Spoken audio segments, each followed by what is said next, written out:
Alright, have you ever wanted to use the on-screen keyboard on your computer or laptop? The question is, did you manage to access it? If yes, how did you do it? Today I have brought you the easiest and fastest way of accessing our on-screen keyboards.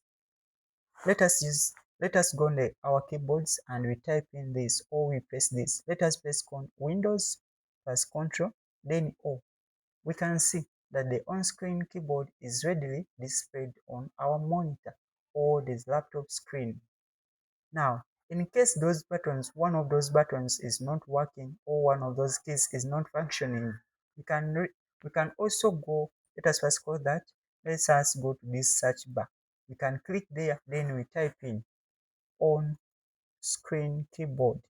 You can see before completing the word itself, the the on-screen keyboard is readily displayed here.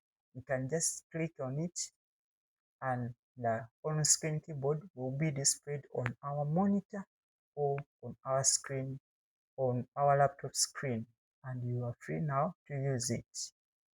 Alright,